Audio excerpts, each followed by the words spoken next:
Sorry, I got a weird alert on my screen there.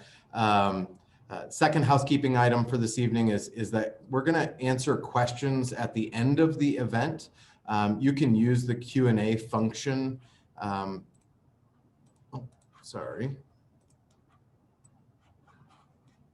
You can use the Q&A function in the bottom of your screen to submit questions for panelists, for me, for River District staff, or anybody else. If we're not able to answer your questions tonight, we will provide email addresses for our staff as well as the presenters in that chat box at the bottom of your screen at the end of the event. So feel free to communicate with all of us or any of us if you have any questions.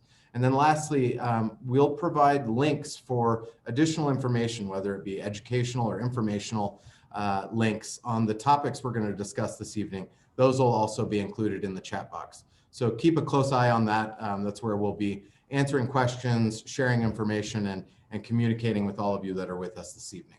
So next slide, please. You can actually just advance to the slide after that if you don't mind. Again, my name is Zane Kessler. I'm with the Colorado River District. The River District was formed more than 80 years ago to lead in the protection, conservation, use, and development of the water resources of the Colorado River Basin on Colorado's western slope. We serve a dual mission. We represent the interests of those 15 counties here on the map that form the headwaters of the main stem of the Colorado, the Yampa, the Gunnison, the White, and then portions of the Dolores and the Green rivers. Next slide, please. Here, zooming out a little bit, you can see the River District's territory and our position within the Colorado River Basin as a whole. Here in the center of this map, you see Lee Ferry in red. Above that point is the Upper Basin, and the Colorado River District is shaded in blue in the northwestern section of the state of Colorado. Importantly, 65% of the natural flow of the Colorado River originates as snowpack and precipitation on Colorado's western slope. When you add in the Southwestern Water Conservation District to our sister agency in the Four Corners region, that number increases to close to 75% of the river's natural flow originating on the western slope of Colorado. That's a significant burden for us to bear, and it's one of the reasons that the western slope plays such a critical role in water conversations, both intrastate and interstate. Next slide, please. As your Colorado River District, we work every day to represent all water users on the western slope, whether that be working to ensure drinking water supplies for our growing municipalities and communities on the western slope, or keeping water flowing to farms and ranches, securing legal protections as well. We have a dedicated team of talented attorneys and staff here that work within the policy and legal arenas to ensure that we are protecting that water and keeping it here wherever possible. And then lastly, maintaining healthy rivers. We recognize that the recreation and environment that we all love and hold dear on Colorado's western slope is closely tied to water. And so that's just another example of the work we're doing here to, again, represent and protect the water interests of all water users, whether those be consumptive or non-consumptive uses in western Colorado. So with that, I'm gonna dive into introducing our first panelist tonight. Amy Moyer is going to talk to us about the River District's new funding program. Amy serves as our Director of Strategic Partnerships at the district and oversees our new community funding program, which was created following the passage of ballot measure 7A last November. That ballot measure received overwhelming support on the western slope from folks from all walks of life, and we were honored to see such support from Republicans and Democrats, ranchers and environmentalists, and folks of all color and stripe coming together to protect our water resources.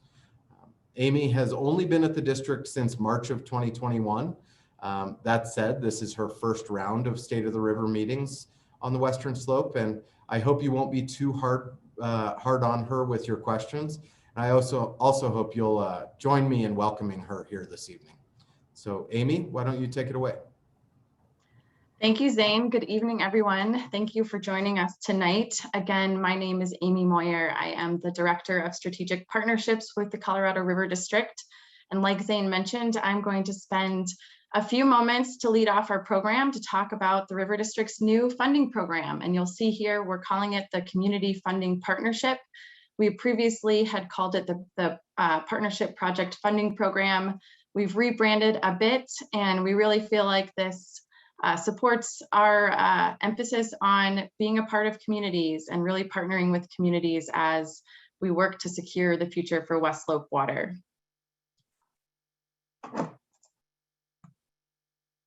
But to get started here, I'll go over briefly a little bit of our program history that Zane had just mentioned. So our funding program started at the ballot box with the passage of ballot question 7A last November.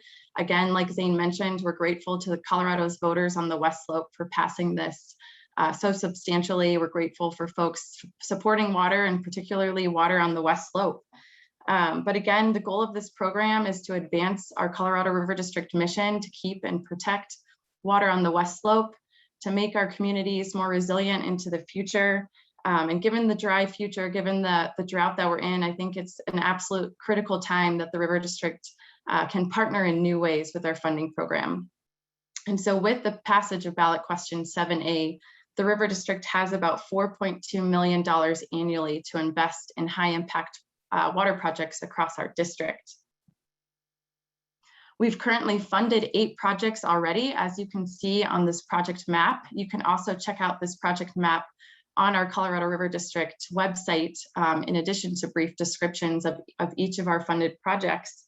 But the 8 projects include a variety of project types, from dam rehabilitation, to ditch piping, to diversion structure upgrades, to water integrated water management plans, and to post-fire water quality monitoring. And what that means is with these projects and with this funding program, we are opening up new storage opportunities on the West Slope. We're helping our communities prepare for the realities of post-fire recovery, and we're increasing the efficiencies of our delivery systems. And for the Colorado River Basin, we have funded 5 projects, with the first project being the Colorado River Connectivity Channel. This is a legacy partnership that will reconnect the Colorado River around Windy Gap Reservoir. It will restore a healthy fishery and help restore the health of the river. Moving on down, we've also funded the Blue River Integrated Water Management Plan, phase 2 of that. We're supporting this project to enable our water users to better quantify and understand their water needs. And ultimately, this will result in more collaborative and science-based projects into the future. And as I mentioned, we're supporting our communities impacted by the Grizzly Creek fire last year with urgent water quality monitoring. We know those communities need to understand, when we have rain events hitting that burn scar, how that's impacting our water quality. Continuing on downstream, we funded a dam rehabilitation project, the Kendall Dam rehabilitation on the Grand Mesa, to support our agricultural and recreational water users. And then finally, we have supported improvements to a lateral ditch off of the Grand Valley Irrigation Canal. It will increase the efficiency of the delivery system and remove salt loads from the Colorado River. So in addition to these project benefits, all of these projects are leveraging additional dollars. They all have additional partners, and we're excited to see these projects continue. We're excited to see them move to construction and realize these benefits on our western slope. But hitting just a few of our program details, in terms of eligibility, projects are eligible across our 15 county district, and we have a wide range of eligible project proponents that I've included on this slide. We're looking to strategically provide investments, both large and small, across our district. And we're looking for projects that are collaborative with local support. And so a unique feature of our program is that we do require a letter of support from the appropriate board of county commissioners related to the project. And the reason for that is it's important to us that we're working in tandem, working alongside our local elected officials. And again, we're looking to leverage the River District dollars. While $4.2 million is a great amount of funding to provide to projects across the Western Slope, we want to make sure we're leveraging that as much as possible. But with our program, another unique feature is that we have no set match requirement. We know that projects are unique, communities are unique, but again, it's important to emphasize that the River District will never be the sole source of funding for a project, and we do expect the project proponents to bring some cash to the table to work with us on their projects. Again, it's our intent to leverage these dollars, make them go as far as possible, and look for other funding partners, whether that's local, state, federal, philanthropic, private. It's our intention to use these public funds wisely. In terms of project categories, we have 5 project categories that we fund, from productive agriculture, healthy rivers, watershed health and water quality, conservation and efficiency, and infrastructure. And since we only have a few minutes, because we've got some great panelists tonight, I do want to make a plug that on the River District website, we have additional guidelines. We spent a webinar a few months ago solely on this funding program to talk about different project examples that fit these different categories. So please, we'll be putting links in the chat. Check out our program when you can after this presentation. But we're seeking projects with multiple benefits. Projects that are most competitive for our funding can demonstrate how the project objectives span many of these categories. We can support multiple phases of a project for our funding program. So anywhere from planning, design, ultimately to construction. We know that the planning and design phases are critical to projects and critical to moving projects toward leveraging some additional funding programs, with the caveat that at this point, we're not reimbursing for completed projects. An important principle of our funding program that I do want to touch on is our equity principles. Our program includes important equity principles to distribute our funding equitably across our 15 county regions, so geographically, and then across our 5 project categories. And the intent is to ensure that we're meeting these targets on a 5-year rolling average. And so we're tracking projects by county, by basin, by category, and to keep us accountable to these equity principles. And we're informing our board of where we stand at each of the River District board meetings. But to walk through our application process, we first recommend a pre-application meeting. And this is important to how the River District can provide more than just funding support. Like Zane mentioned, we have government relations staff, we have our technical staff. We can work with you to better understand your project. We can walk you through our application process. We can suggest additional partners to reach out to. We can recommend ideas to help make your project more multi-purpose, multi-benefit, span those 5 categories that I just mentioned. We can also recommend other funding opportunities that may be able to leverage both the project proponents' dollars and our dollars. In addition, we can provide more guidance on the permitting front or how to meet other project milestones. We also are operating on a rolling application deadline, which is also a unique feature of the River District program. We accept applications at any time with 2 different approval pathways. So projects under $50,000 can typically be approved by the River District General Manager, and larger funding projects over $50,000 will go before the River District Board for approval that meets quarterly in January, April, July, and October. But I think this flexibility with our rolling application timeline really, again, allows us to meet projects where they're at, work with our communities, work with these unique projects on the Western Slope. And it also allows us to align with other funding opportunities that may have only 1 or 2 cycles per year. So it allows us to be a little bit more flexible, more nimble, and get these dollars out on the ground. So to wrap up, what to do next, if you're interested in learning more, 3 steps: go to the Colorado River District website, coloradoriverdistrict.org. You can review all of our program materials, review the application. Second, reach out to us to set up that pre-application meeting. So you can go to partnerfunding@crwcd.org, or the email address partnerfunding, and we'll set up that pre-application meeting. And finally, you can submit your application and supporting materials to us to be considered for funding. But of course, outside of a pre-application meeting, please feel free to reach out to me. Again, my name is Amy Moyer. We'll be putting emails to all of us at the end of this presentation, at the end of our program tonight. So please feel free to reach out to me with questions about our program. If you just want to talk initially about your project idea, I'm happy to do that. And so with that, I will turn it back over to you, Zane, and thanks again for joining tonight. Thanks, Amy. I really appreciate that overview and encourage you all to take a look at that program in more detail on the website or in communication with Amy and the staff here at the district. Our next presenter this evening is James Heath. James is the Assistant Division Engineer at the Colorado Division of Water Resources, Division 5 office, just right down the street here in Glenwood Springs. Division 5 oversees water management and administration along the main stem of the Colorado River.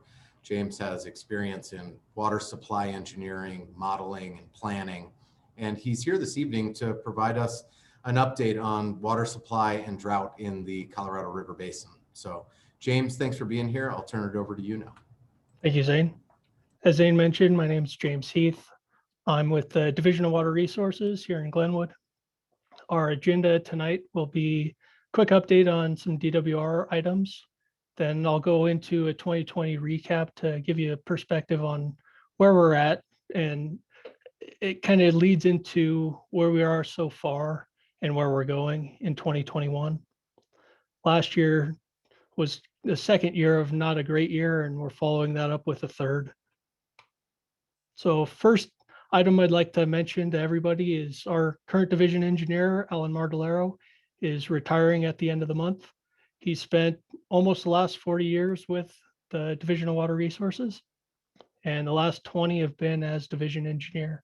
And his entire career was here in the Glenwood office for Division 5. And I guess an update for following up Alan, State Engineer Kevin Ryan did appoint me as the next division engineer, and my first day on that new role will be on Tuesday, June 1st. One of our other big projects that is currently being undertaken is our 2020 abandonment. We put out our initial abandonment list at about a couple months from now, and then a year ago. And at this point in time, all of the statements of objection are being accepted. Those end at the end of next month, so please get those in by July 1st, 2021, if you're planning to object to the water right or your water right being on the abandonment list. And as of Sunday, any of the statements of objection that we have received, we've responded to and either left the water right on the abandonment list or removed it as appropriately. So now I'll go into the 2020 recap. This is the snowpack for last year. The dark blue line is what the snowpack trended as, and it was pretty average. We ended up with about 108% of normal peak. We also ended up about a week later on the normal peak. But once May came around, we didn't get very much precip, and it got warmer, so the snowpack melted out very quickly. And then through the remainder of the year, we didn't get very much precip at all. However, last year's snowpack was sufficient to allow most of our reservoirs to fill. Granby, Rudi, and Vega did not fill, but were fairly close to a fill. And it resulted in fairly normal hydrographs on the front end of the season. So this is the Colorado River at Dutz Arrow gauge. So the stream flow is tracking along the average pretty well. The peak for the year was about average and maybe about a week early. But once we hit May, June, and July without any monsoonal precipitation, you can see this big gap between what the average hydrology would look like and what our actual hydrology looked like. And then you can see that our flows throughout the winter time were significantly below the average, which doesn't lead into good news for this year. Here's the Colorado River near Cameo Gauge. Similarly, we were doing well on the front end of the season, a fairly normal peak, a little bit early, but again, it trended through the remainder of the year fairly poorly. And without the precipitation in the back half of the season, the Green Mountain Historic User Pool was pulled on pretty hard.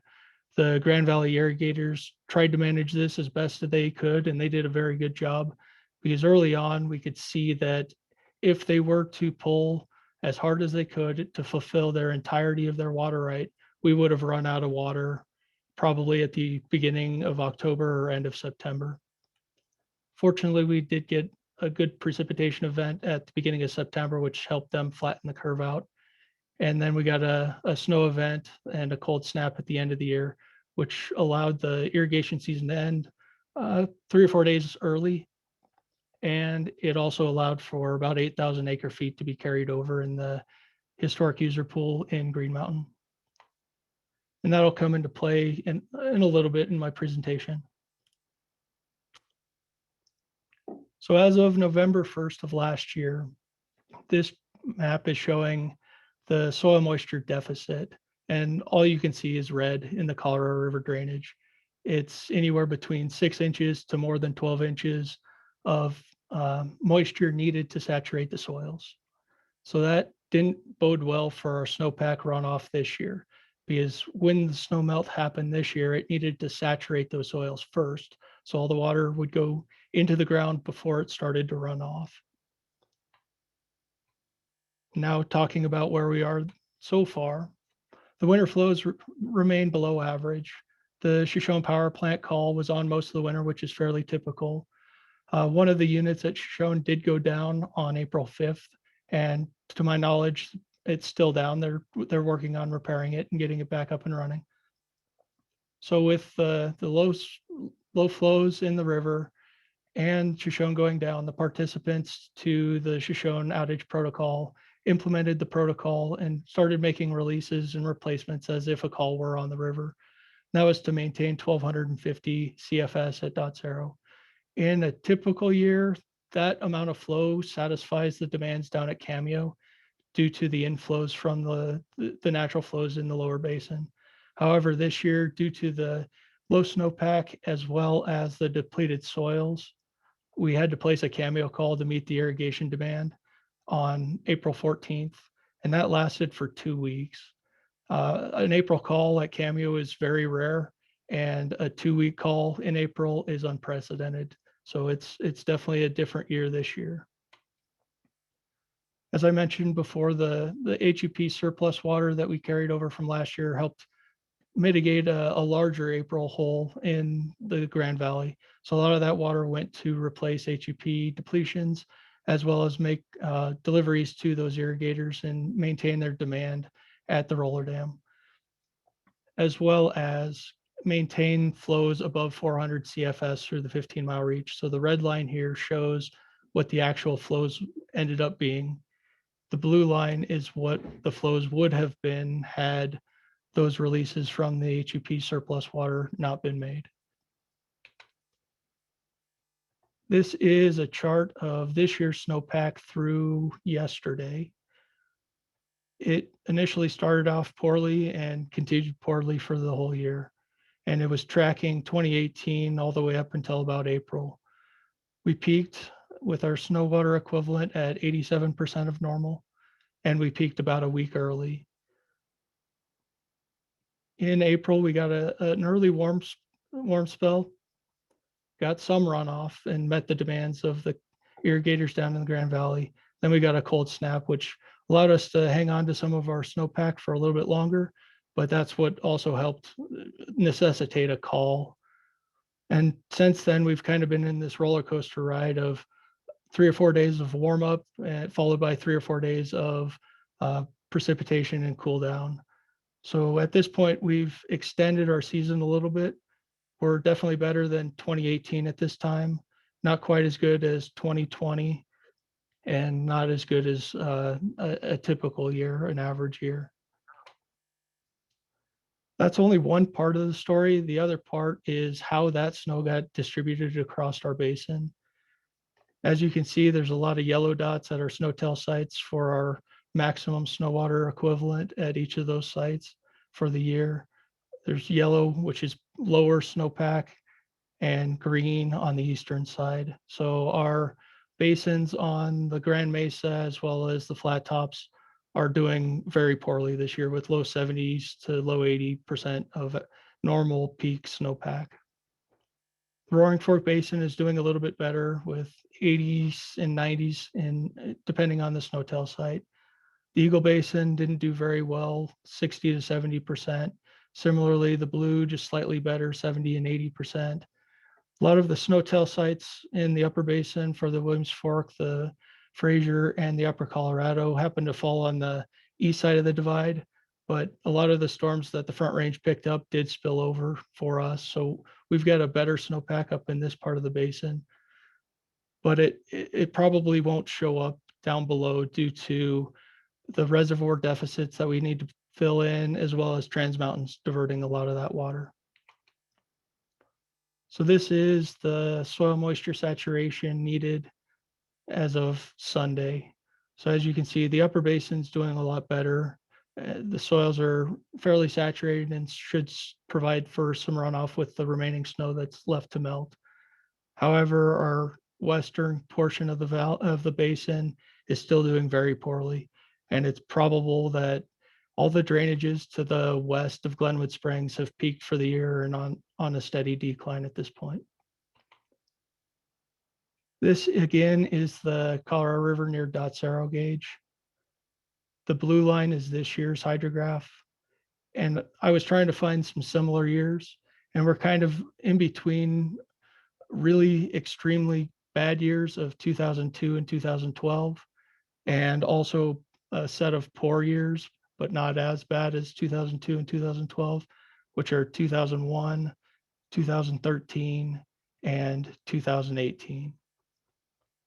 The CBRFC, or the Colorado Basin River Forecast Center, their May 1 forecast was anticipating a peak flow of 2,800 CFS at Dot Zero. I'm afraid that we may have peaked this past weekend. We may get close to that peak again, but I don't believe we'll go as high as we were, and I don't believe we'll hit the 2,800 CFS.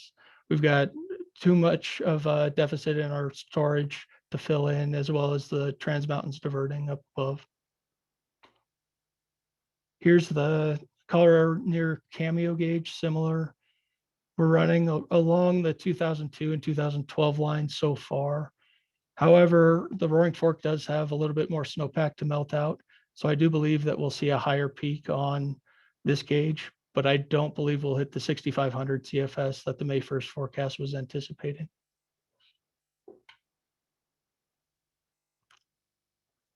Currently, we do not have a call on the Colorado River. However, we've got over 30 calls throughout the basin on our side tributaries, which just tells you how dry this year is and how low the snowpack was.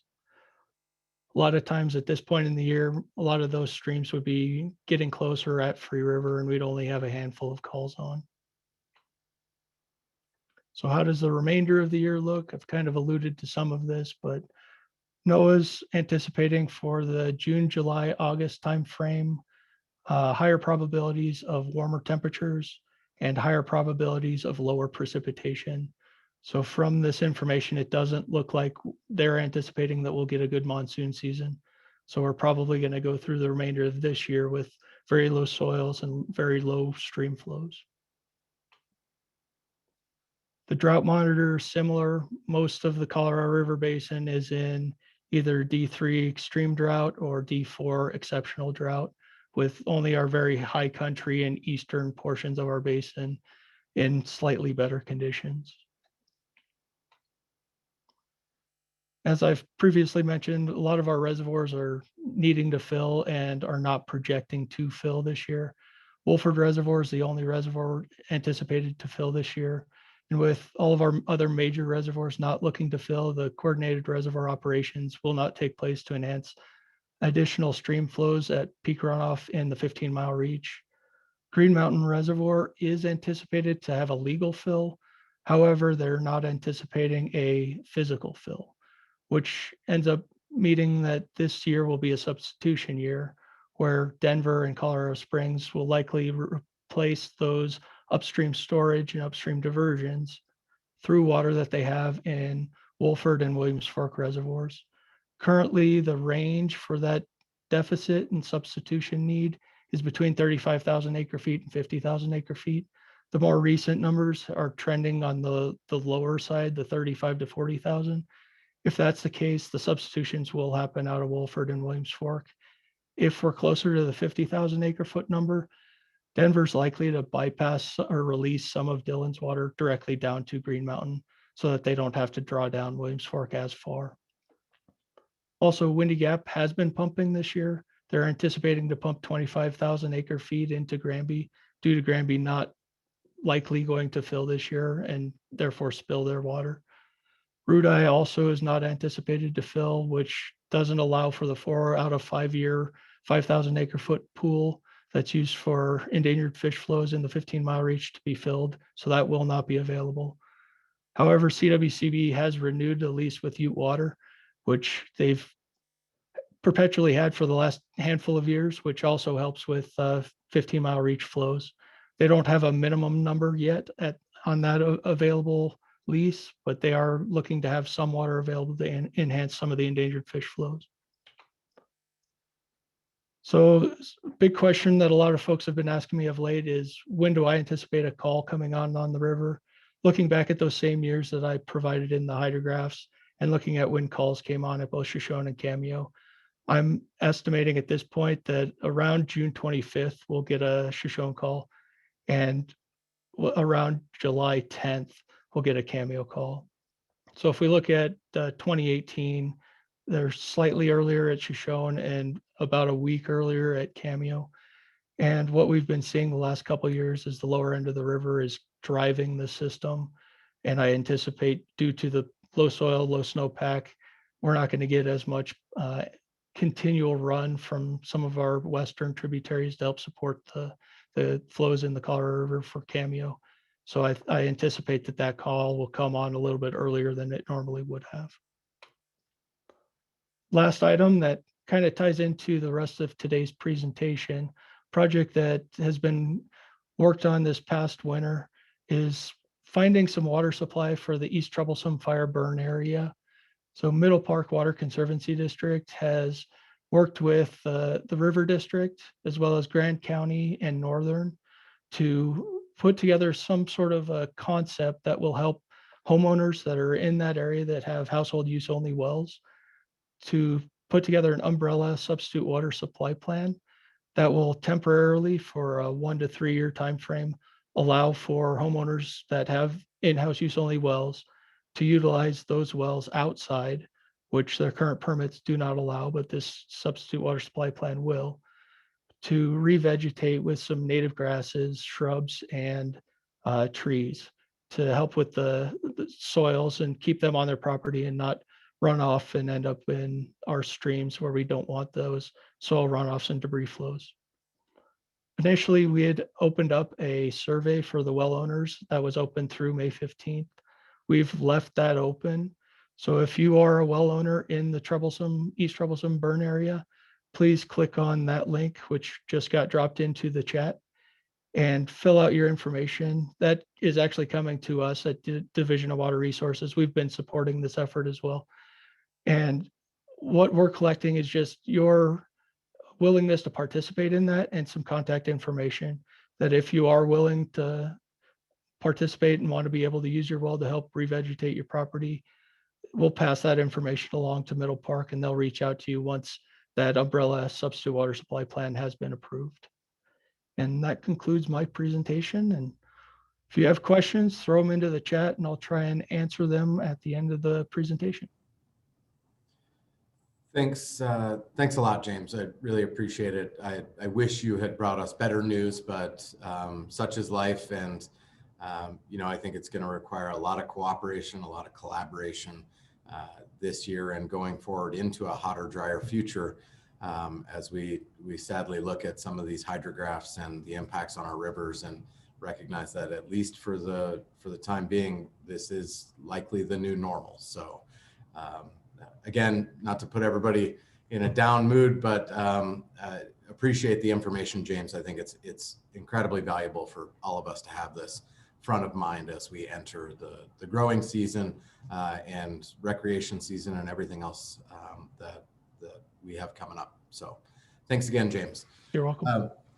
Our next presenter is joining us to talk to us about fire. Fire has been a dominant conversation, largely due to poor hydrology and 20 years of ongoing drought throughout the Colorado River Basin. Our speaker now is Liz Schneckenberg.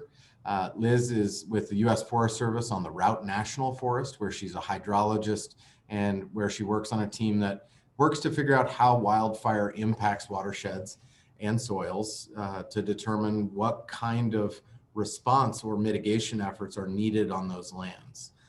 In 2019, Liz was awarded a Fulbright Specialist Award to assist in recovery and restoration efforts following catastrophic wildfires in Portugal.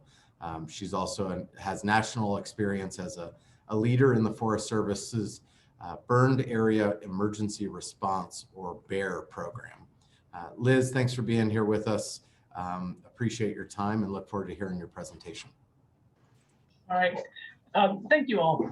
And again, my name is Liz Schnakenberg. I am a hydrologist with the Drought National Forest, and I just want to talk a little bit about, what happens after a fire. Why is it that we see the post-fire response that we see, the post-fire effects? And so the first thing I want to talk about is fire intensity versus soil burn severity, because it's the effects that the fire has on the soils that drives the post-fire watershed response. That's what drives the increased erosion, the increased flood flows, increased debris flow potential, potential for weeds to move in and replace native vegetation communities. And so fire intensity, that's what you hear the fire folks talk about. They'll talk about, it was a really intense fire. There were 200-foot flame lengths, big column of smoke. And that's because, that's the vegetation burning. And so that's the, that energy that's occurring during the fire. But that can occur, that can run through the crowns of the trees and never really touch the ground or have much effect on the soils. And so what we talk about when we're thinking about post-fire effects are what we call soil burn severity. And so that's really how much heat did get into the soil and how long was the residence time. Those are the two things that really drive the effects on the soil. And so to give an example of that, you can have a high burn intensity, a fire that has high burn intensity. So the big flame lengths, big column, that kind of thing. And high soil burn severity. So in these two photos here, you can see the canopy, the crowns of the trees were totally consumed, the vegetation was consumed, and then on the ground, you can see that there's a lot of gray ash. There's no ground cover left. The soils have been affected, they've lost their structure. So you definitely can have high burn intensity and high soil burn severity, but you can also have, that's not always the case. So this is a photo from Central Washington, although this is also seen this in other places. And what happened here was there was an inversion during the fire. And so the fire just stayed on the ground. And the flame lengths, they were probably like 2-foot flame lengths and nothing very exciting if you're a firefighter or talking about it. But it was long residence time, and that was enough to cook the soils and remove all the vegetation and have that soil burn severity. So in this photo, you're seeing the high soil burn severity, but low burn intensity, because you can see that canopy is still intact. So how do, when I'm talking about the effects on the soils, just to get into that a little bit more, the first thing is we lose the ground cover, and that ground cover really acts like a sponge. And especially when you get, those high intensity summer thunderstorms, it's the sponge, it protects the soils, it helps to absorb some of that. You really don't get much runoff. So, you lose, the first thing you lose is that, that ground cover, that sponge. And then the next thing we start to look at is how were the roots in the soils affected. And in this photo on the left, at the tip of the shovel, you can see that's unburned soil. And you can see there's a lot of fine roots in there. And those fine roots help to hold the soil together or help to hold it in place, and keep it from eroding and running off. But in areas of high soil burn severity, those roots will burn and we'll lose those, and they're no longer helping to hold the soil together. The other thing that will happen is that soil has structure to it. And again, on that photo on the left at the tip of the shovel there, you can see that there's little dirt clods, little dirt, I don't know, marbles, but they're called soil pedons. And really that's organic matter in the soil that's helping to hold it together. It's also what's creating some pore space, for that infiltration. But in the high soil burn severity at the bottom of the shovel there, you can see that all of the soil structure has been lost. And so it's not holding together. It's like basically you pick up, some beach sand or something that's not going to hold together. So that photo on the left, the tip of it, we have both the roots and the soil structure. And in the bottom of it, both the roots and the soil structure has been affected. And that's why we're going to see so much increased erosion. It's also the soil structure. When that starts to break down, it turns kind of at first it moves to a kind of a platey stage, and that decreases infiltration. And then the next thing will happen if it keeps, if we lose all of that organic, is it will volatilize and kind of move down into the soil to a cooler location, and then it will precipitate and essentially shrink wrap the soil. So the photo on the right is showing what we call water repellent soils or hydrophobicity. And it's a little hard to see, but there's just a little bead of water there. And that's just water that's not going to infiltrate because it essentially ran into the shrink wrapped soils. It's not going to go into the soil. So if it's not going in, it's going downhill. And as it's going downhill, it's probably taking some soil with it. So those are, the main effects on the soils. And how do we, just to give a comparison of this, you can see that the photo in the upper left, that's unburned soil. And you see we've got good ground cover, the sponge, you can see the little micro roots in there, the soil structure is intact. The photo in the middle, middle right there, that's high soil burn severity. You can see some of the big roots were burned in that one. No ground cover, no soil structure, likely hydrophobic, although, that's patchy. That's not a little harder one across the landscape to predict. And then the photo on the lower left, that's just, the in between, what we call moderate, where we've lost some of the ground cover, some of the soil structure, some of the roots, but not all. So, thinking about that, how do we go about mapping soil burn severity? We had, some of the biggest fires in Colorado history last year. And, how do you map 180,000 acres of burned area? And what we use, and it's been great since this has been developed, is satellite imagery that basically looks at a pre-fire satellite image and compares it to a post-fire satellite image. And it basically compares the near and mid infrared reflectance values. So, what's reflecting back at the satellite. And it's an amazing tool, and it's amazing how well it picks up the pattern of the fire. But the thing to remember about it is that is looking at the effects on the vegetation. The satellite can't see the effects on the soil. It can't see if the small roots were burned or not. So it does a great job of giving us a good place to start. And on this slide here, what you can see on the left side is the initial satellite image, the burned area reflectance classification, or BARC. And so that's what the satellite saw in this. And this is actually from the Lake Christine fire. And you can see that on the southern end of that, in the BARC, there's a fair amount of red. So it was thinking there was a fair amount of high soil burn severity. But when we went out on the ground, we actually found that, a lot of the small roots were still intact. The soil structure was still largely intact. And so on the southern end of that, we say dialed it back, said, it wasn't quite as bad as what the satellite was thinking, what the effects of the vegetation were. But on the north end, which gets up higher into the spruce fir, we were actually seeing, we think we actually maybe have some areas that were a little higher soil burn severity. So in that one, we actually dialed it up. So we'll take the satellite image and we'll use that as a baseline, and then we'll go on, take some points. We can't get everywhere all the time. It's those places we can get, try and validate, is this really moderate soil burn severity or is it high? And then we'll make some systematic adjustments to that bark map. And so, that is really then what we use to run our models and determine what the watershed, post-fire watershed response are. So taking, those things that I've talked about, the other thing to think about is the soil burn severity, not only how much high and moderate soil burn severity did we have, because that's where we're going to see that response, but also what's the pattern of it. So the two photos on the left and the middle, watersheds burned, and they burned pretty hot. At the bottom of those watersheds, you're going to see a big watershed response there. The photo on the right, that's showing where, yeah, there's an area that burned hot, but it's surrounded by area of, low and unburned. And so yes, we're going to see some localized erosion, but on a watershed scale, that's really going to be dampened, and a lot of that's not going to make it downstream. So after we kind of developed the soil burn severity map, we will run some soil erosion modeling. And really, this slide is showing you something that's intuitive with the part that you're seeing in the middle there with all the different colors. But that's really, the steeper the slope and the higher the soil burn severity, the higher the erosion potential. And so I like this slide because by breaking down the individual pieces that get modeled, you can see that it's not the entire watershed that's going to have that kind of response, especially on the erosion side of it. But then you can amalgamate that up and say, okay, some areas are going to, on the watershed on the whole, we're going to have more erosion than others.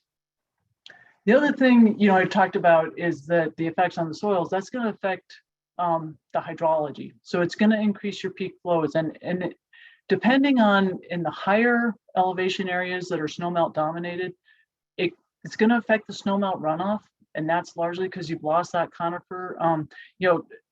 It was mentioned that the soil moisture, that the snowmelt goes into, essentially refilling that essentially saturating the soils. But if you have an area with a higher antecedent soil moisture, and then you burn off the canopy, then the soils are going to be saturated faster, and you're going to have more runoff. So in those cases, you're going to see increased channel erosion. It won't melt fast enough. You won't get a whole lot of surface erosion from that, but more water in the channel on the whole, more potential for channel erosion. But then the other thing that's going to happen is during summer thunderstorms, those are going to be high intensity around here. You know how they kind of start out, they're super hard, they're cold, and then they kind of drizzle out or fizzle out. Those are going to overwhelm, especially on those high and moderate soil burn severities. That's going to overwhelm the infiltration rate, and that's going to lead to increased surface runoff and erosion. And that surface runoff, you're going to take what used to be, essentially no response to a summer thunderstorm, and that's all of a sudden going to turn into, a 10, 20-year flood, 50. It all depends again on the soil burn severity amount and pattern. And one thing just to think about when we're modeling that is we're modeling clear water. So especially with the summer thunderstorms, you're going to have that increased erosion because there's nothing holding the soil in place. That's going to bulk your flows. And so that's also where the modeling is a little bit difficult, because the model is saying here's clear water, but you start bulking it by adding ash and sediment to it, all of a sudden those flows get bigger a whole, pretty quick. And at some point, those bulked flows, because of the increased erosion, the increased flood flows, increased material available, things not holding them on the slope, they turn into debris flows. And so I'll touch on the debris flows here in a second, but the one thing I wanted to show here with this is a modeled thunderstorm event from the Silver Creek fire. And you can see the black line, it's number one, a smaller peak. But the other thing is that you can see the peak comes later. So it's showing on this one about 65 minutes, after the storm starts, you're going to get your peak at 65. Post-fire, not only are you going to have a bigger runoff, a lot more, it's also going to come faster. And so that's, if you're thinking about early warning systems or, how having some kind of response to that, not only is it more water you need to worry about, and it's also going to happen faster. The other thing that's also going to drive some of this is what's your channel. So the two photos on the left, those streams are pretty confined. You put more water down both of those, they don't really have anywhere to go. They're just going to generally get deeper. The photo on the upper right there, that's actually Willow Creek, which burned in the East Troublesome Fire area pre-fire. And that has a big, huge, wide floodplain. You put more water down that and sediment, it's just going to spread out on that floodplain. It's going to dissipate a lot of energy. It's going to drop a lot of sediment. It's going to really help to mitigate those post-fire effects, having that intact system with a good floodplain. The photo on the lower right, that's a stream that's in size. You're looking at a 5 to 10 year flood event there. And you can see it's not getting to the onto its floodplain. So all that's going to do is get deeper, erode the channel more, send everything downstream. And so, just, I guess, things to be thinking about is not only are there going to be post-fire effects, but how are they going to get routed through the watershed? And then finally, I mentioned that at some point your increased flood flows they start bulking and debris, they kind of become debris flows. And the USGS does a great job of running a debris flow model, and they predict both the volume and the potential for a debris flow to occur, and then the volume of that. And just using this as a good example map, this can really help to focus the efforts of where are those post-fire effects going to be greatest, and where they maybe less need to worry about. And just on the northern end here, less debris flow potential, maybe not an area to spend a lot of time or attention, but on the southern end here, where there's a lot of red, that's going to be a higher concern area. With that, I will turn it back over. Thank you so much, Liz. Really appreciate that information, and that was a lot of information that was presented very well, and in my opinion, easy to understand, which these topics are often complicated and complex, and appreciate that. I think that last slide on debris flow is a perfect transition to a few panelists that we're going to have on to continue the conversation on fire. Our first panelist is Paula Stepp with the Middle Colorado Watershed Council. I'll let Paula go first, and then I'll act like I'm hosting some sort of crossfire or I don't know, some cable news show, and try to get it to everybody else, and make sure we have time for a round robin as well. So Paula, thanks for being with us. Yeah, thank you. Appreciate you guys having this every year, and I got to join a few years ago and appreciate all the knowledge that I've gained from it. My name is Paula Stepp. I am the Executive Director of the Middle Colorado Watershed Council. Our goal is to protect and enhance the waters of the Middle Colorado, and that's from Glenwood Canyon to Tibet Canyon, working with all the stakeholders who are concerned about water quality and quantity. Last summer, we wrapped up our integrated water management stream management plan, and while we were wrapping it up, 2 fires hit our watershed. One was Grizzly Creek in the Glenwood Canyon, and the other one was Pine Gulch on the western side of the county. Those fires quickly made us adapt our stream management plan to include fire restoration,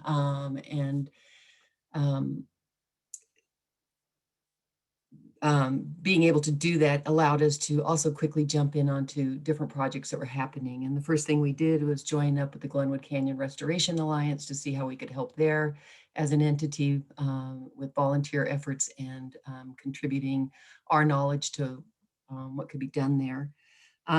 But as time went on, we realized that we really needed to focus on a few particular things in our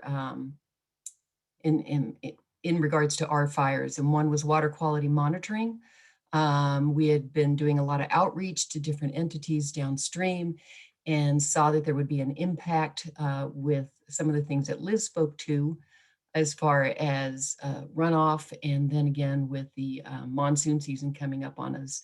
And the other thing that we had to, we also took a look at really quickly was what kind of warning system is in place. And we had a lot of conversations with CDOT, with Union Pacific, with the towns going downstream, with the agricultural communities, and just came around to the fact that we really needed to enhance that communication network and make sure that the downstream users of our river waters and its tributaries were well aware of what might be hitting them and being able to take some caution in certain cases.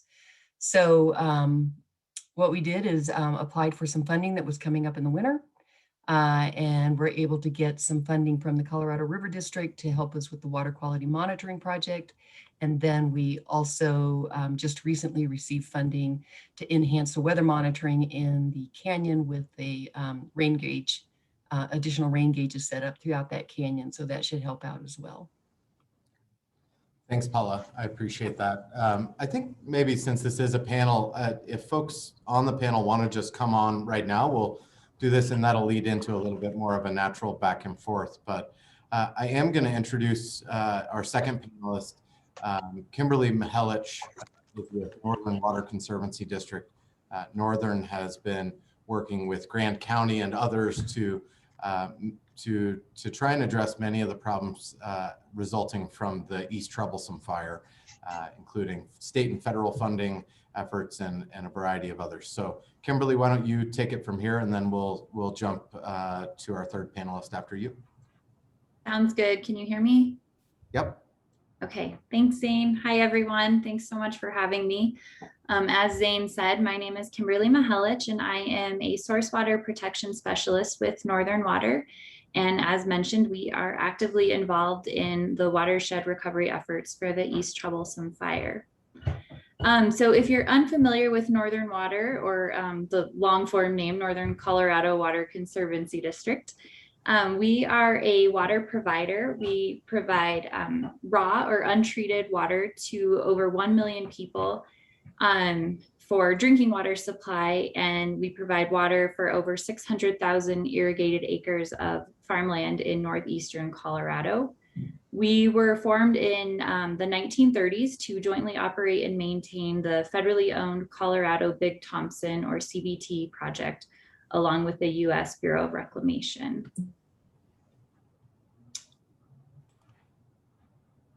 Okay, so this map is just outlining our collection and distribution system. So nearly all of the CBT project water comes from snowmelt in the upper Colorado River Basin, mostly located in Rocky Mountain National Park and Grand County. So this kind of olivey green dashed line, this is the Continental Divide, and everything, essentially everything to the left of the map represents our collection area. So snowmelt is stored here in Lake Granby, this big reservoir on the west slope, as well as some water collected in Willow Creek Reservoir. So from Lake Granby, water is pumped to Shadow Mountain Reservoir and Grand Lake, and then it flows from Grand Lake underneath Rocky Mountain National Park through a 13-mile tunnel called the Alva B. Adams Tunnel, where it exits on the east slope just above Estes Park. And then once it exits the tunnel, it descends down the Front Range nearly 2,600 vertical feet. It passes through 5 power plants, 4 reservoirs, and then it's stored in 3 terminal reservoirs on the Front Range foothills: Horsetooth Reservoir right here in Fort Collins, Carter Lake near Berthoud, and then Boulder Reservoir. So then from these reservoirs, water is delivered to irrigated farms, industries, utilities, cities, towns, and other water districts. So this map that I'm showing you, this outlines the watersheds that feed the CBT system, or are also known as our collection area. And then you can kind of see, this is the burn area of the East Troublesome Fire, this kind of brownish, burnt orange color. So I just wanted to show this map just so you can get an idea of how extensive the burn was in the majority of our collection area. And then this slide just breaks down the percentages of burned to unburned areas within each major watershed of the CBT collection system. So blue and green represent unburned or very low soil burn severity. And you can see that a large portion of CBT contributing watersheds burn. So these two over here, Willow Creek and Stillwater, about 90% of the watersheds burned. About a third of the Colorado River watershed burned, and then 40% of the North Inlet watershed burned. So I just wanted to show those so you get an idea of why we are concerned with post-fire impacts on the West Slope and in Grand County. I'm just gonna share, I think Catherine Morris is next, but just show this map really quickly. We're co-sponsoring the Natural Resources Conservation Service Emergency Watershed Protection Program along with Grand County. They've been a great partner to work with. So I'm gonna just, I think, let Catherine take it away if that's okay, Zane, and she'll explain more about EWP and all the things we're doing. That's great. Thanks. Thanks, Kimberly. And thanks, Zane. Glad to be here tonight. I'm taking the place of Joel Cochran, our emergency manager on tonight's agenda, which made sense because my focus is more on watershed recovery and Joel focuses primarily on the debris side and all things emergency management. I've been Grand County's water quality specialist for some time now, but more recently, I've primarily been working on this USDA NRCS Emergency Watershed Protection Program. As Kimberly mentioned, Northern is sponsoring a portion of it, Area A in the CBT drainages, and then Grand County is sponsoring Area B, that's the watersheds in the green. So that's Troublesome Creek, Corral Creek, Drowsy Water, and Ute Bill Creek. Our area is not quite as big and it's not quite as complicated as what Northern Water is working on. So right now we are extremely grateful for our partner, Northern, as a sponsor on this. We also are operating under a partner MOU with Three Lakes, of course, with Northern Grand County, but also with Three Lakes Watershed Association, Middle Park Conservation District, and the Colorado River District, working to coordinate recovery efforts and communications and other aspects of our work. The EWP is a program designed to reduce threats to life and property following natural disasters on private property. So while you're seeing a lot of area in the burn scar, the EWP only affects the private property, or primarily affects the private property areas. In addition, in my role, I'm also coordinating fire recovery calls and information sharing on the Williams Fork fire, along with Kaylee Folk, who you will hear from later on today.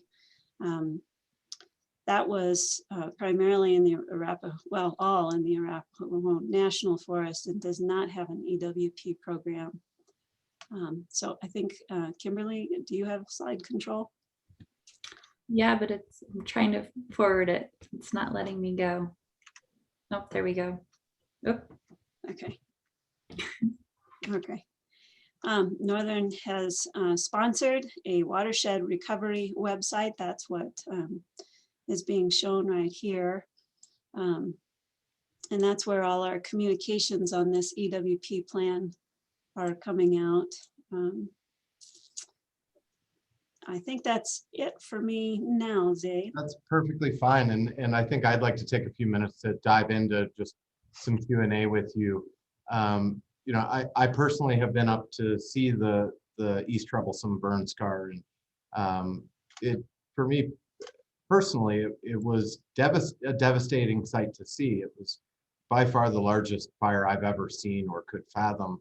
And I'm thinking a little bit about the key impacts of these fires. And maybe this is a good question for Kimberly or Catherine or even Paula to chime in on. I mean, what are the key impacts of these fires? It's not just a forest catching fire. There's private property, there's human life, there's local economies. There have to be some pretty significant impacts from these fires. Can you all help unpack some of those for us? Sure, I'd be glad to step up real quick. We were lucky with the Grizzly Creek and Pine Gulch fires because we didn't have the destruction of people's homes and houses. But we were heavily impacted economically by the Grizzly Creek fire because it shut down our highway.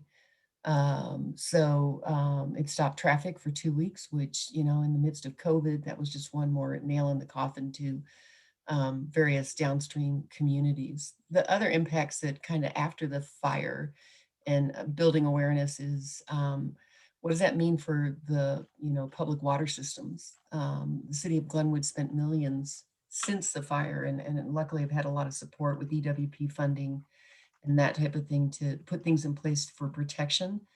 But we still don't know what's coming next. We don't know what's coming with debris flows. We don't know how that'll affect water quality. I've had concern from every one of our communities along the riverbank about, when should they shut down their intakes, what's going to be coming downstream, which is part of the reason that we went to the funding that we went to. And then we've also seen that with the ag community. If there's a debris flow incident, high sediment, what does that mean as far as, what's coming into their canals, and should they be shutting down head gates and that type of stuff on the ditches? So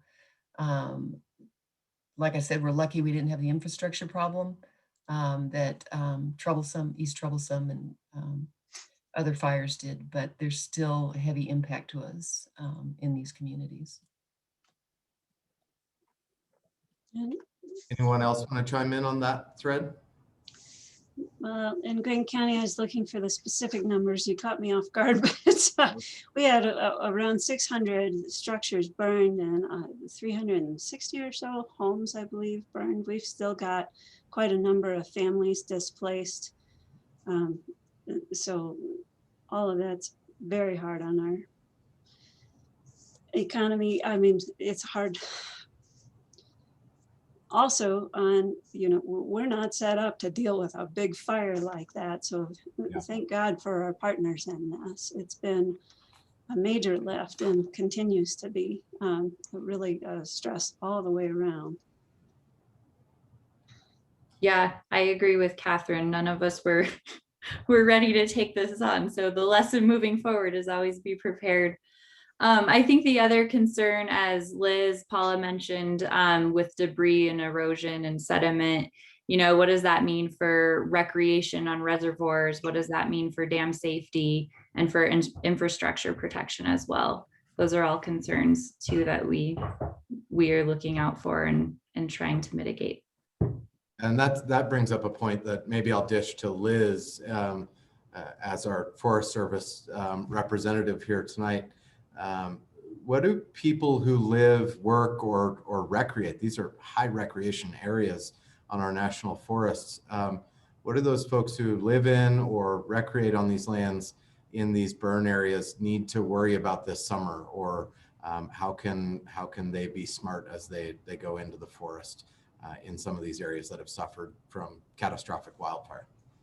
Yeah, so there's a number of hazards, and the first one I'll say is hazard trees. So there's always especially with the beetle kill, there's always that chance of a tree falling, but the fire, they're really weak in the root system. So a lot more potential for hazard trees, and whether that's coming down and bonking you on the head or even coming down behind you, and then you have to cut your way out. But more, along what I was talking about, the soil burn severity and that kind of thing, there is a potential in some areas for debris flow to happen, and they happen fast. And, it can be, I don't remember the exact thresholds for, say, East Troublesome, but, as a general statement, as little as a quarter inch of rain in 15 minutes can initiate a debris flow. Those things can come down fast and they can be powerful. So, that's obviously going to be your steeper slopes with high soil burn severity, but it also can be, you can be downhill of that in an unburned area. But if that's happening uphill of you, that's a concern. And then, finally, I talked about how the summer thunderstorms, you get that increased flood flow potential. So again, you could go across a creek, say there's a trail that crosses a creek and you'll be fine on the way over. And then the rainstorm moves in, flood flows come up, and you're going to have a hard time getting back because maybe the stream came up enough. And then also, that can potentially wash out culverts on roads or those kinds of things. Liz, I'm going to stick with you for a follow-up, and I'm thinking about EWP, Emergency Watershed Protection Program again, for folks who may not be up to speed on all the acronyms, but it would seem that I want to talk a little bit about funding for EWP as well as for some of the Forest Service programs like BEAR. We're talking millions and millions, potentially hundreds of millions of dollars to mitigate the impacts of fire, while also trying to go in and treat our forest to prevent catastrophic wildfire from occurring so often or so severely. Can you talk a little bit about the role that EWP plays, the funding needs that exist there, and or BEAR and its role addressing some of the treatment needs on the forest lands writ large? On the EWP side of that, that's an NRCS program, so okay. I really can't speak to that. On the Forest Service side of things, our handbook, and I didn't go into our BEAR process because just time, but we have a BEAR process that we follow, and we have what have been defined as critical values. And that critical value table, it defines life safety, property, critical natural and cultural resources. So not all natural resources, not all cultural. But really our authority, coming through Congress or whatnot, is really to focus on what's those effects on Forest Service lands. And that is under that authority, that's where we apply for funding. Okay, thanks, Liz. Maybe Kimberly, I don't know if you or Catherine have anything to add on the EWP side. I know a number of us were up in Grand County for meetings with our congressional members just a few weeks ago, talking about the funding needs that EWP has. I don't know if you have any of those numbers top of mind, but would love to hear your comments on what kind of dollar amount are we talking for East Troublesome or some of these other big fires? Our EWP application was combined between Grand County and Northern. And I know, Kimberly, I saw you unmute there. We can both talk about it a little bit. Northern is the lion's share of that application, but it was around $35 million and just shy of that. And the program requires a 25% match. And that is 25% is not trivial to come up with. And so Kimberly, you might want to speak to some of the lobbying and whatnot you all have been doing and other grant work. Yeah, and before we talk about that, with the $35 million that Catherine mentioned, all of the treatments, so that's just an estimated cost of what all of these treatments are. And these are all on private land. This is not federal land. And about 90% of the forest burned on federal land, the US Forest Service, National Park Service, and BLM land. So these EWP funds, this $35 million estimated cost, it's just for private, non-federal lands. So we were approved for that full funding amount between Grand County and Northern Water. However, NRCS currently does not have $35 million in their budget to give us. So right now we only have about 12 million. I think it's 12 million, right, Catherine, allocated for the EWP program to implement. And as of now, no guarantee of full allocation, but they are looking for funding. Sounds like we all have quite a bit more lobbying to do on that one.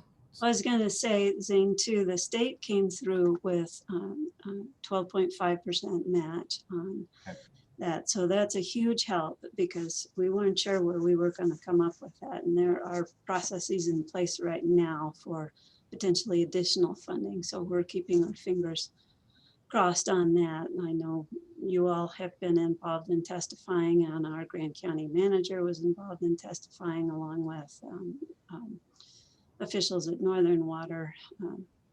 So we really appreciate that support. Yeah.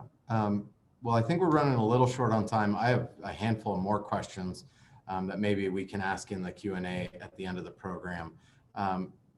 Last opportunity for panelists to chime in maybe on ways that West Slope constituents or just water users in general can be involved in the recovery effort. I wanted to jump in. We were talking about ways to be safe this summer, and I'm going to put some links in the chat. I didn't have an opportunity to provide slides, so apologize on that. But anybody in their own county should try and hook up with their own emergency services so that they are getting alerts for weather events and other issues that they need to know about. Fire events, for example. That link for us is gcemergency.com to sign up for code red, which is a reverse 911. And then if people don't have cell service, please look into obtaining a weather radio. Paula talked about early warning. We've been working with the National Weather Service and USGS to get in additional information for early warning. So thank you. We also have a Glenwood Canyon Restoration Alliance group that's working on a lot of the projects with the Forest Service in the Grizzly Creek Canyon. And so there are volunteer opportunities. I know sometimes people want to get their hands in the ground. They've already had a number of volunteers out there, and I'll just drop in the chat their link if people are interested in volunteering on some of those restoration efforts on the different trails in the canyon. But again, as Liz said, things happen quickly, and the canyon will close if anything is coming up storm-wise that could put people in danger. It's public safety and infrastructure safety first, and that's why we have to do those things. So I hope people are patient with us this year and in the years coming up, because this is not a one-year process on these restoration efforts. All right. Thanks, everybody. Really appreciate it. We are running over on time, and that's largely my fault because I'm really interested in these things. So last but not least on the agenda tonight is Kaylee Folk. Kaylee provides water quality technical assistance for Grand County, where her efforts are focused on representation and advocacy for Grand County and also managing water quality monitoring programs. Why don't you just jump right in, Kaylee? Zane, this is Kiki Sayer, and I'm actually going to start out the learning by doing piece. Perfect. Apologies on that one, but no problem. Okay. Well, my name is Kiki Sayer, and I'm the coordinator for Learning by Doing. We really appreciate being part of the River District's State of the River events. Learning by Doing's purpose is to restore, maintain, and enhance the Grand County aquatic environment. So we spend a lot of time monitoring the rivers and their tributaries, and that means, of course, that the Upper Colorado River is a focus of ours. Okay, I'm just going to see if I can advance my slides. There we go. So Learning by Doing is a cooperative effort between East Slope water providers and West Slope water stakeholders. The River District is one of our 7 managing partners, and the others include Colorado Parks and Wildlife, Denver Water, Grand County, Middle Park Water Conservancy District, Trout Unlimited, and Northern Water. We're also really fortunate to have experts that are from local organizations as well as federal agencies that help advise Learning by Doing in our projects. So the area in which we work includes the Fraser, Colorado, and Williams Fork River basins. And it extends to the confluence of the Colorado River with the Blue River near Kremling. We call that our cooperative effort area. Learning by Doing was formed by 2 intergovernmental agreements that resulted from the Colorado River Cooperative Agreement. And our group is charged with implementing the agreements that came from negotiations that were centered on mitigating the effects of 2 Trans Mountain diversion projects, Northern Water's Windy Gap Firming Project and Denver Water's Gross Reservoir Expansion. So much of our work involves implementing the Grand County Stream Management Plan. Grand County was the first county in Colorado to design a stream management plan, and that's been one of our guiding elements. We've also put in place an extensive monitoring plan to assess the river's conditions, to identify changes in the aquatic environment, assign priorities for action, and then evaluate their effectiveness. And then if needed, to modify and refine our strategies. In the last 6 years or so, some of our works included restoring a distressed section of the Fraser River near Tabernash through the Fraser Flats Habitat Project. We rechanneled the river to make it narrower and deeper to better withstand times of low flows. That picture on the right is our opening ceremony for the Fraser Flats River Habitat Project, where we've opened about 0.4 miles of public fishing as part of that process. On 4 separate occasions, we've planted willows along the banks of both the Fraser River and Ranch Creek to provide a canopy of riparian habitat that will provide shade cover and help stabilize the riverbank. We also coordinate water operations in the upper Colorado basins through weekly conference calls during the runoff and summer season. Don Moyer from the River District chairs those operations calls. We spend a lot of time listening to our experts that are monitoring the stream health, and also working with the reservoir operators to respond to flows, low flows, or low precipitation or high temperatures. So the restoration project we were about to attempt in 2020 was put on hold because of the pandemic, but now we're on track for completion. It involves removing a culvert that's on Cabin Creek under Forest Service Road 128 northeast of the town of Fraser. We'll be replacing it with an aquatic organism culvert. So the Cabin Creek project is representative of how learning by doing partners together in our work. For example, the Forest Service and Colorado Parks and Wildlife biologists assessed that the culvert was in fact a barrier to fish migration. And then the Forest Service actually provided the design for the project. Denver Water took the lead in preparing the requests for proposals and will do the construction. Trout Unlimited and the Forest Service were able to secure funding for materials. Grand County is going to be providing some of those materials in the form of the road base. And then Learning by Doing oversees the effort and kind of keeps things on track. The new culvert will provide about 3.5 miles of fish habitat for Colorado River cutthroat trout. Okay, now I'm going to turn it over to Kaylee. Go ahead, Kaylee. Thank you, Kiki. Thank you, Zane. So yeah, I'm going to talk about another initiative that Learning by Doing has started. So Learning by Doing has been looking for opportunities to play a meaningful role in the post-fire recovery efforts. And so the Science Research and Monitoring Network has formed. So the purpose is to facilitate tracking and coordination of research projects and data collection efforts. Critical monitoring and research explodes in areas that have post-fire. And so there will be research going on in Grand County for decades. What we found was that some areas throughout the burned areas, monitoring is extensive, while other areas, no monitoring is taking place.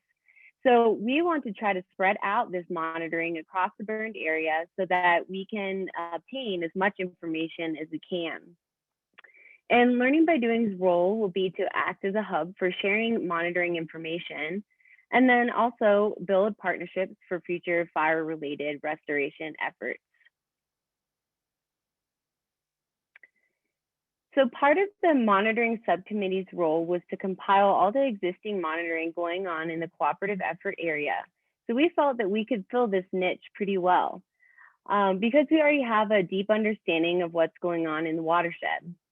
So once we developed our monitoring matrix of who is doing what monitoring and where, We collaborated with Northern Water to develop a web-based GIS map, which you're seeing here. And this map is publicly accessible. As you can see, in the southeast portion of the East Troublesome burn scar, it's well covered in monitoring. And so this is one area and one example where collaboration and data sharing will occur. Currently, we have over 40 participants in the network, and we are excited for this new effort and the partnerships that we will develop in the future. So thank you. And for information, you can go to Grand County learningbydoing.org. And if you have any information, any questions, please pass it along to me, as Kiki's time is coming to a close with Learning by Doing. Unfortunately, we're sad to see her go. Thank you, Kaylee and Kiki. We really appreciate that information. I think we've got a couple of minutes to try and dive into questions. I think panelists are also going to try to respond to folks directly via the chat or Q&A function. And then lastly, we have all of our email address posted, and we can try to wrap up Q&A or questions that don't get answered directly via email if needed. So for now, let me find the Q&A function. There was a soil health question that I thought was really fascinating, and the question is pretty simple, and maybe it's for Liz, maybe it's for others, but the question is, the attendee was curious if cryptobiotic soil protects the soil more than non-crypto soil during drought conditions and maybe even fire conditions. Does anybody have an answer for that?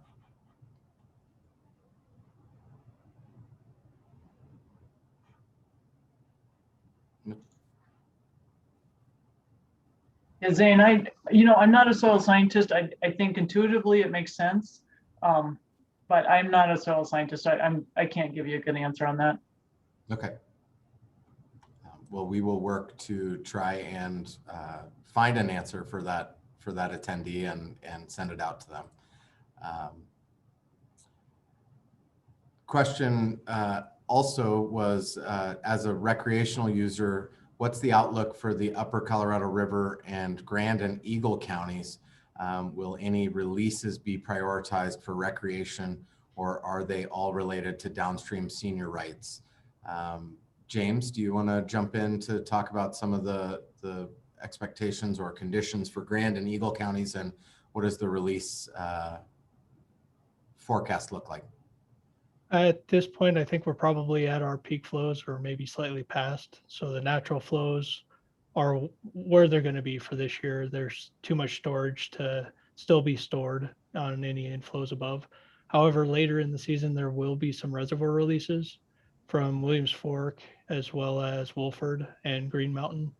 So flows will be released to meet those calls, the 1250 or 1408 at Shoshone, and then the 1950 down at Cameo. So we should see flows throughout the remainder of the season, but right now is probably the peak. Okay, thanks, James. I'll chime in just with a little anecdote. The River District, along with a number of municipalities and industry members that have water in Rudai Reservoir in 2018, did come together to release water out of Rudai to reduce the temperatures in the Roaring Fork River. That benefited recreation and honestly kept a lot of the critical fish populations in the Roaring Fork and Frying Pan rivers alive that summer. That certainly benefited recreation, but it also benefited the downstream agricultural users. So that was a question that stuck out to me. Next question. There's a question on the status of Whitney Reservoir, which would add to a Trans Mountain diversion to Colorado Springs and Aurora. It's our understanding that Aurora, the proponent, and CSU are going through the Forest Service process to determine feasibility of the project. We have heard from some of our elected officials on the western slope, as well as concerned constituents about that, and we'll be certainly engaged in the process. Question from Scott Davis. Are there some opportunities being pursued to bring back forest wood product industries to utilize the small materials that have fueled wildfires and increased burn severity? Anybody want to jump on that?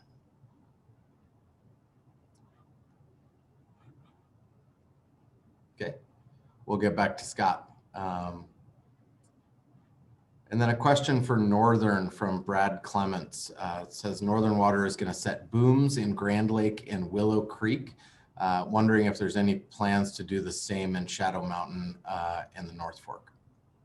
Yeah, hi, this is Kimberly. I was just going to type an answer to him, so I'm glad you brought that up. We identified debris booms in that general area as a potential treatment via the EWP.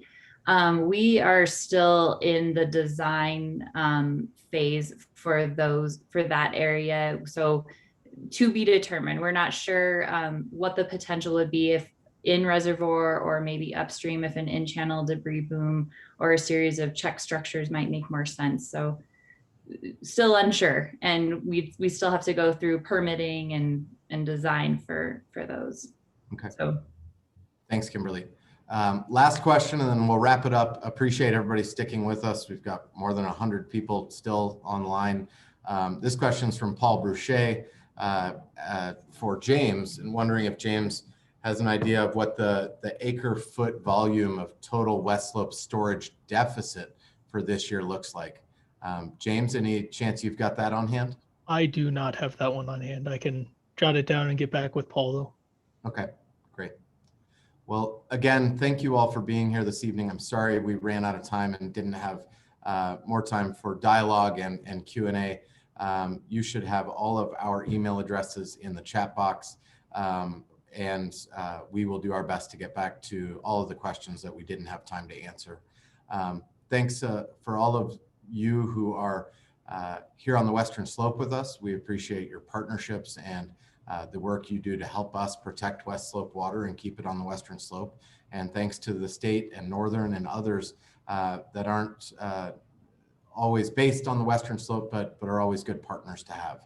So with that, I think we'll wrap it up and hope you all have a great evening. Take care.